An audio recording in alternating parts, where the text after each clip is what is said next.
Bonjour frères et sœurs, quelle joie de nous retrouver en ce jour. J'espère qu'hier vous avez pu vous mettre à l'écoute de l'Esprit Saint et découvrir ô combien Dieu il vous aimait et de quelle manière il vous aime. Alors aujourd'hui, nous allons découvrir que l'Esprit Saint, c'est pas seulement celui qui est présent en nous, qui veut nous parler, mais c'est aussi celui qui prie en nous. On se dit souvent, moi je sais pas trop prier comme il faut, tout cela. Frères et sœurs, nous n'avons pas d'obligation de résultat, nous avons une obligation de moyens, de prier Dieu et après le Seigneur il fait les choses. Et l'Esprit Saint en nous est là pour prier en nous et prier avec nous. Et qu'est-ce que cela est bon? Alors, la prière, on fait l'expérience du peuple hébreu. Psaume 21. Quelqu'un qui est au fond du trou. C'est terrible, ses ennemis, ses amis sont devenus ses ennemis, c'est la catastrophe complète, il est au fond du trou. Et qu'est-ce qu'il fait? Il va dire, Seigneur, tu es saint et tu habites les louanges de ton peuple. Le trône du Seigneur Dieu, c'est nos louanges à nous. Et j'en suis sûr, frères et sœurs, que vous souhaitez que le Seigneur ait un beau trône plein de vos louanges. Et on voit que tout de suite après, qu'est-ce qu'il va faire le psalmiste? Quelques versets plus loin, il va dire « Tu m'as répondu. Tous les peuples, louez le Seigneur. » Alors, qu'est-ce que c'est que cette louange? Louer le Seigneur, c'est pas seulement chanter des chants joyeux et puis lever les bras en l'air, même si j'aime beaucoup faire ça, mais avant tout dans la louange, c'est reconnaître la grandeur de Dieu, qui il est pour nous. Seigneur, tu es mon roc, tu es ma forteresse, tu es le rempart de ma vie, tu es l'amour de ma vie, tu es mon sauveur, mon salut, la lumière dans les ténèbres. Ça, ce sont les plus grandes louanges que l'on peut adresser à Dieu. Et rappelez-vous toujours, frères et sœurs, nous ne louons pas le Seigneur parce que nous sommes dans la joie, mais nous sommes dans la joie parce que nous louons le Seigneur. Plus nous reconnaîtrons la grandeur de notre Dieu, plus notre cœur sera dans la joie de se connaître comme fils et filles bien-aimés du Père. L'Esprit Saint qui nous est donné au fond de nous et qui prie, ce n'est pas un esprit de peur comme le dit saint Paul, mais un esprit qui nous fait crier « Abba, Père ». C'est-à-dire celui qui nous remet en lien avec notre Dieu. Lorsque nous sommes dans la tempête, on peut regarder les vagues qui viennent par-ci, par-là, les problèmes, les difficultés, ou regarder le Seigneur qui est là en plein milieu et lui demander son aide. Et l'Esprit Saint, c'est ce qu'il veut faire en nous.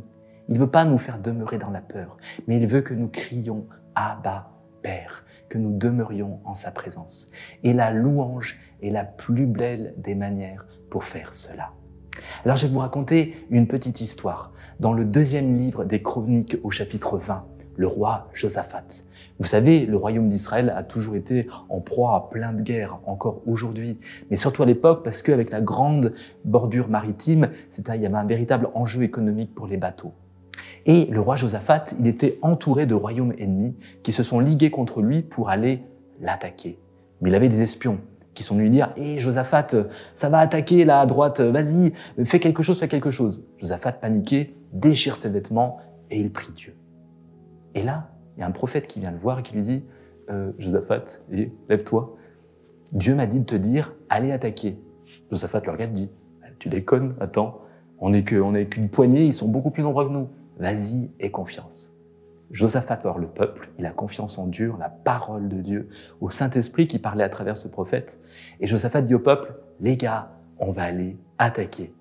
Le peuple dit, il a perdu la raison, notre roi, c'est pas possible. Ils y vont, ils ont confiance. Qu'est-ce que fait Josaphat? Devant son armée, il met les personnes qui chantent la louange de Dieu. Seigneur, nous avons foi en toi, tu es grand, tu es glorieux, tu es victorieux. Et lorsqu'ils arrivent sur le camp où tous les ennemis s'étaient rassemblés, tous étaient morts, entretués. Vous voyez la puissance de la louange de Dieu. Reconnaître la grandeur de notre Dieu lui permet d'être qui il est véritablement, tout puissant, frères et sœurs. Pas seulement une toute puissance d'amour, mais tout puissant, tout court, agissant pour le bien de ceux qui se confient en lui, pour le bien de ses fidèles. Alors frères et sœurs, rentrons véritablement dans cette louange profonde du cœur, par les chants, mais aussi par une attitude du cœur. Seigneur, tu es grand, tu es glorieux, je reconnais qui tu es profondément. Le problème de la méditation, frères et sœurs, je fais un petit parallèle, La méditation, on cherche à se vider de nous-mêmes. L'oraison chrétienne, on cherche encore plus à se remplir de l'Esprit Saint pour découvrir qui est Dieu et qui nous sommes. Et cela est bon. Nous découvrons que l'Esprit Saint, il est en nous et nous partons dans cette quête d'amour pour retrouver la louange profonde de notre cœur, la confiance en notre Dieu, la victoire du Christ ressuscité, vivant à jamais, et l'Esprit Saint qui demeure en nous, que nous demeurions dans cette attitude de louange.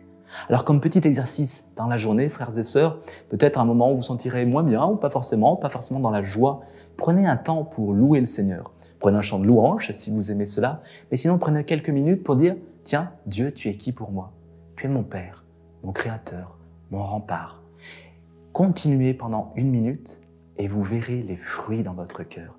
Vous découvrirez ô combien il est bon de louer notre Dieu, ce Seigneur vivant et présent à jamais en nous et autour de nous. Que Dieu vous bénisse en abondance et à demain, frères et sœurs.